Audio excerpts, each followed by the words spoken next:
शिवराज जी जो कहते हैं वो कर नहीं पाते हैं। महिलाएं मोबाइल लेने के बाद कह रही हैं जय श्री राम। पीएफआई पे मोदी सरकार ने बैन लगाया। इस देश के टैक्स पेयर का पैसा फ्री में बांटने के लिए नहीं है। सनातन धर्म के प्रति लोगों की आस्था बढ़ना। 500 रुपए सिलेंडर देने के बाद भी भाजपा आ रही है। जनता नहीं चाहती है कि मध्य प्रदेश में मामा आए। 60-40 का खेल है। 40 कांग्रेस है, 60 बीजेपी है। सिर्फ विपक्ष मत बोलो।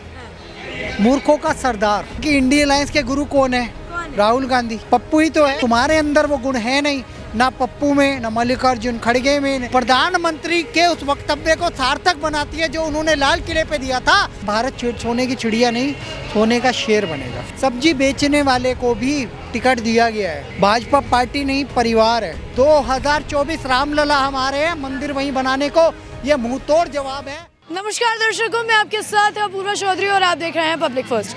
देखिए, चुनाव लगातार इतने महीनों से चल रहे हैं सुर्खियों में, लेकिन दिसंबर जब आएगा तो उन चुनावों का नतीजा क्या होगा ये देखना होगा। लेकिन जनता के मन में क्या है, जनता की राय क्या है, वो किसको जिताना चाहते हैं, आइए उनसे जानते हैं। क्या लगता है सर, इस बार चुनाव में किसका डंका बजने वाला है? भाजपा, कांग्रेस, सपा या कोई और?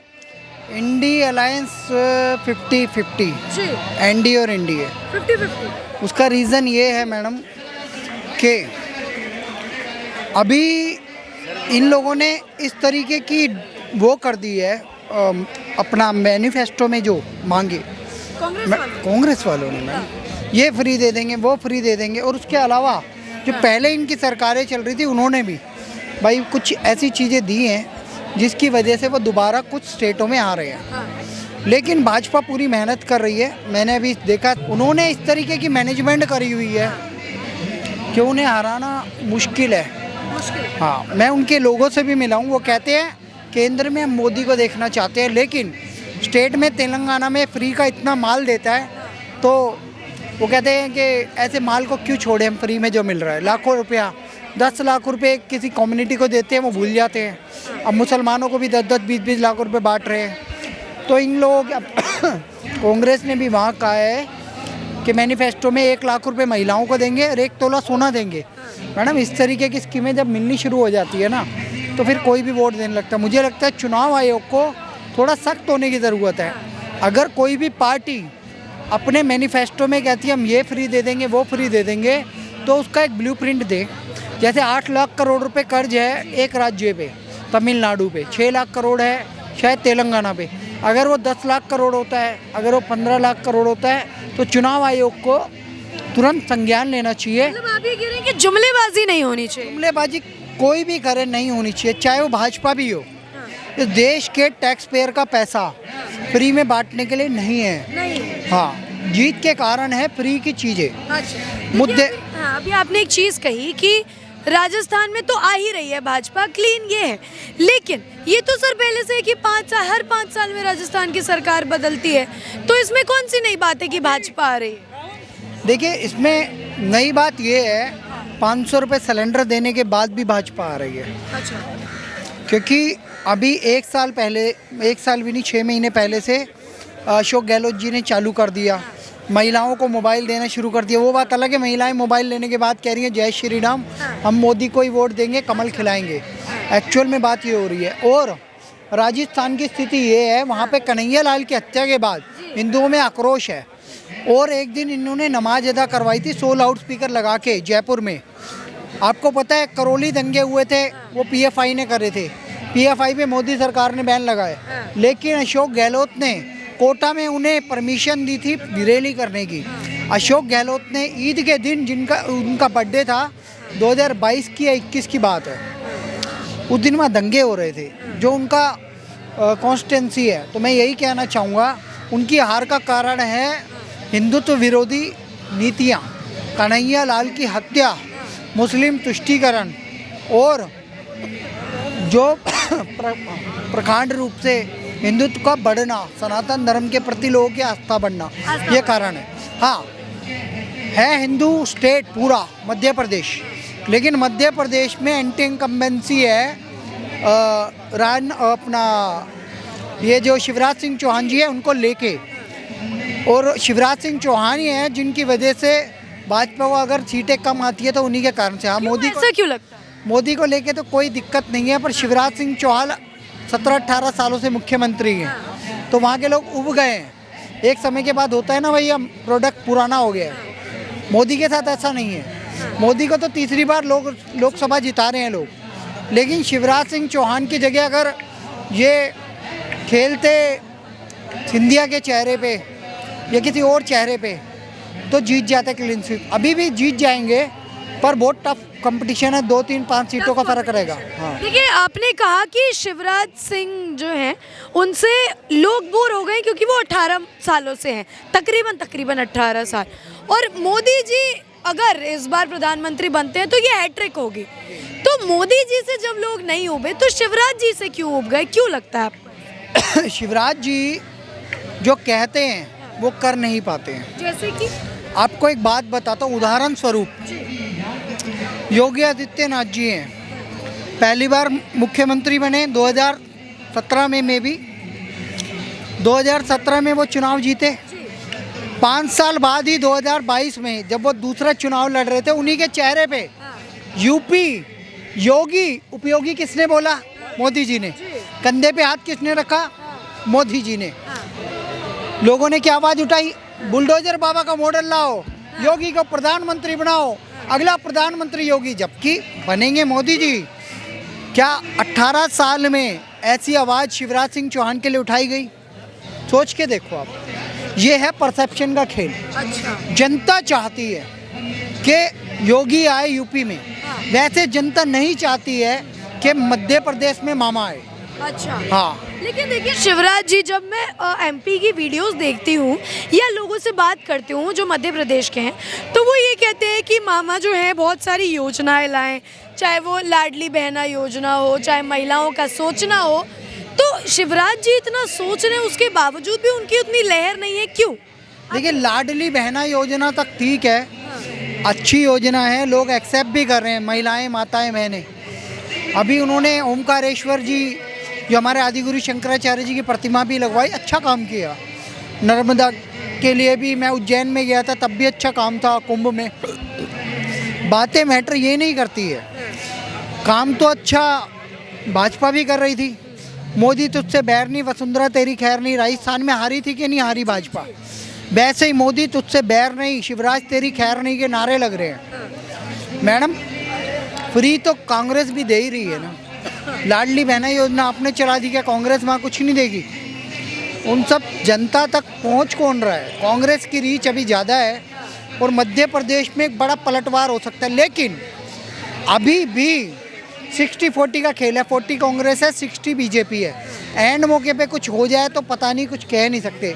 जो मेरे को इंटरनल सूचना आई है, शिवराज सिंह चौहान जी के विरुद्ध माहौल है, भाजपा के विरुद्ध नहीं है, मोदी के विरुद्ध नहीं, ओनली शिवराज सिंह चौहान वो डेंट कर रहे हैं भाजपा को इस समय। ऐसा तो नहीं है कि शिवराज जी मोदी जी के चेहरे पर वोट पाना चाहते हैं? तो मोदी जी तो हर जगह जाते ही है ना। मल्लिकार्जुन खड़गे ने भी सवाल उठा दिया। मल्लिकार्जुन खड़गे ने कहा ये मोदी तो हर विधायक का प्रचार कर रहे जैसे खुद ही विधायक हो। तो मैंने एक ट्वीट लिखा कि मल्लिकार्जुन खड़गे जी, आप एक बात बताइए, 1 नेशन 1 इलेक्शन को समर्थन दे दीजिए। जब एक देश में एक चुनाव होएगा तो मोदी एक ही चुनाव के लिए खड़े होंगे, पार्षद भी वही, विधायक भी वही, मुख्यमंत्री भी उसी समय चुन जाएगा, प्रधानमंत्री भी चुना जाएगा। तो आप उसे समर्थन कर दो, फिर आपकी शिकायत दूर हो जाएगी। मोदी विधायक का ही प्रचार कर रहा है, सांसद का ही प्रचार कर रहा है। तो एक्चुअल में क्या है, इन लोगों के पास दूरदृष्टि नहीं है, मोदी के पास दूरदृष्टि है। इंडिया अलायंस वाले मूर्खों के पास, सिर्फ विपक्ष मत बोलो, मूर्खों का सरदार। ये विपक्ष मूर्खों का सरदार? विपक्ष मूर्ख हो गया ना। अच्छा, इंडिया अलायंस इज अ मूर्ख। हाँ। चमचे सारे मूर्ख हैं, क्योंकि इंडिया अलायंस के गुरु कौन है? राहुल गांधी। प्रधानमंत्री कैंडिडेट तो वही है ना, पप्पू ही तो है। लेकिन ऐसा भी कुछ क्लेरिफाई नहीं हुआ है ना, कोई क्लेरिफाई कर ही नहीं रहा है। ये तो कह ही दिया ना, भाई मूर्खों के सरदार है। तो मैं कह रहा हूँ इंडिया अलायंस सारे मूर्ख हैं, इनके पास ना विजन है, ना नेता है, ना नीति है। आपको मैं बता रहा हूँ, ये 26 अलायंस, 28 से 26 बचे हैं और आने वाले समय में ये भी टूट जाएंगे। अमित शाह जी सबको तोड़ देंगे, कुछ नहीं बचेगा। इस बार 400 सीटें आ जाएंगी आराम से भाजपा को। आराम से आ जाएगी। लोग अच्छा देखिए, अभी ये बात हो रही थी, आपने कहा कि खड़गे जी को भी ये शिकायत, और ये कहीं ना कहीं है भी कि मोदी जी हर चुनाव प्रचार के लिए जाते हैं, लेकिन ऐसा क्यों जरूरत आन पड़ी कि मोदी जी को हर विधायक के लिए खड़ा होना पड़ रहा है या हर नेता के लिए खड़ा होना पड़ रहा है? क्या एक भी नेता खुद सक्षम नहीं है कि वो खुद के दम पर लड़ सके? मैडम सक्षम है ना, राजा सिंह सक्षम है, और भी बहुत सारे ऐसे नेता होते हैं जो सक्षम होते हैं, जो वन साइडेड इलेक्शन लड़ते हैं, उन्हें कोई नहीं हरा सकता, वो वर्षों से जीतते आ रहे हैं। मोदी जी का जाना इसलिए मजबूरी है, वो पार्टी के कार्यकर्ता है, वो कैडर बेस्ड पार्टी है, भाजपा पार्टी नहीं परिवार है। तो परिवार है, परिवार के सदस्यों के लिए खड़ा होना पड़ता है, और ये संघ से उनके अंदर विचार आते हैं। भारतीय जनता पार्टी में अंतिम छोर पे खड़े व्यक्ति को मदद पहुंचाना, अंत्योदय इनका उद्देश्य है, संकल्प है। और पार्टी में सब्जी बेचने वाले को भी टिकट दिया गया है, यहाँ तक कि हर प्रकार के व्यक्ति को टिकट दिया जाता है। अंत्योदय यही है, वहाँ जाने का मकसद यही होता है कि हमने जिसे टिकट दिया है उसका मनोबल ना घटे, मोरल डाउन ना हो। और अगर प्रधानमंत्री जाते हैं तो एक रैली में 5 से 8 सांसदों को वो कवर कर लेते हैं, संसदीय क्षेत्र भी कवर हो जाते हैं। तो प्रधानमंत्री का जाना इसलिए ज़रूरी होता है। वो उस समय मात्र प्रधानमंत्री नहीं होते, भारतीय जनता पार्टी के सबसे बड़े चेहरे, स्टार प्रचारक होते हैं। और तुम्हारे अंदर वो गुण है नहीं, ना पप्पू में, ना मल्लिकार्जुन खड़गे में, ना प्रियंका वाड्रा में। वो भी आजकल मूर्खों जैसे बयान दे रही है, जीडीपी के बारे में उन्हें कुछ नहीं पता, शायद एमएसपी के बारे में भी उन्हें कुछ नहीं पता होता, ना सोनिया गांधी में वो दम है। तो कहने का मकसद ये है कि दूरदृष्टि जिसके पास होगी वही कुछ कर सकता है। वो सिर्फ मोदी के पास है, भाजपा के पास है, संघ के पास है। और यही भारत के भाग्य विधाता हैं, यही भारत माता को विश्व गुरु बना सकते हैं, और शेर पे विराजमान करके विश्व गुरु बना सकते हैं। अब ये भारत सोने की चिड़िया नहीं, सोने का शेर बनेगा, सोने का शेर बनेगा। अच्छा देखिए, अभी आपने संघ का जिक्र किया, उससे मुझे एक चीज़ याद आई। अभी मैं कुछ दिन पहले देख रही थी तो राहुल गांधी जी ने जयपुर में, राजस्थान में एक एडवर्टाइजमेंट दिखाया था जिसमें कुछ गुंडे की तरह लग रहे थे लोग, उनको भगवा गमछा पहना दिया गया था, और उससे ये दर्शाया जा रहा था कि जो भगवा पहनते हैं वो गुंडे होते हैं। क्या वाकई में ऐसा है कि जो भगवा गमछा पहनते हैं वो गुंडे होते हैं? कांग्रेस पार्टी को भगवान राम के अस्तित्व पे सवाल उठाना, राम सेतु को तुड़वाना इनकी माताजी चाहती थी। सोनिया गांधी राम सेतु टूट जाए। ये वही लोग हैं 2007 में काल्पनिक बताया था प्रभु श्री राम को। ये वही पार्टी है जिसने सैफरन टेररिज्म, भगवा आतंकवाद की थ्योरी लिखी थी। गृह मंत्री थे तत्कालीन पी चिदम्बरम, सुशील कुमार शिंदे, और उस समय दिग्विजय सिंह। ऐसे लोगों से हम क्या आशा करें? राजस्थान में जो पीएफआई को पनाह देते हैं, जो दंगे कराते हैं करौली, जो पीएफआई की रैली कराते हैं कोटा में और दंगे कराते हैं बड़े बड़े हिंदू विरोधी, ऐसे लोग तो भगवा से चिढ़ेंगे ही मैडम। आप बताओ ना, ये भगवा दिखाना, भगवा को टेरराइज दिखाना या गुंडा दिखाना, ये मानसिकता प्रधानमंत्री के उस वक्तव्य को सार्थक बनाती है जो उन्होंने लाल किले पे दिया था। मोदी जी ने कहा था देश के लिए 3 बातें सबसे बड़ा दंश है। एक है परिवारवाद की राजनीति, जो ये नमूने बैठे हुए हैं, कोई टेढ़ी नाक वाला है, कोई पप्पू है जो कहते मूर्खों का सरदार है, कोई कहता था मैं हिंदूवादी हूँ, वो बन गया टीपू सुल्तान का चेला ठाकरे। मोदी जी ने क्या किया? राजस्थान में आप देखें, इन्होंने भगवा का अपमान किया, लेकिन और हम लोग, मोदी जी क्या करते हैं? भगवा का सम्मान। जय श्री राम, 22 तारीख को राम मंदिर बनना है, ये भगवा का सम्मान है। और तुम राम भक्तों का अपमान करोगे तो राम संकल्प लेंगे कांग्रेस मुक्त भारत का। और 22 जनवरी 2024 रामलला हमारे हैं, मंदिर वहीं बनाने को, ये मुंह तोड़ जवाब है। और राजस्थान की जनता जवाब देगी, भगवा का अपमान बर्दाश्त नहीं करेंगे। क्योंकि महाराणा प्रताप ने भी भगवा पहना था। वहाँ के सारे बन्ना जितने भी है राजस्थानी राजपूत या योद्धा, वो सारे सैफरन भगवा पहन के, पगड़ी पहन के ही हमारे मुगलों से, हमारे देश के लिए, देश को बचाने के लिए मुगलों से लड़े थे।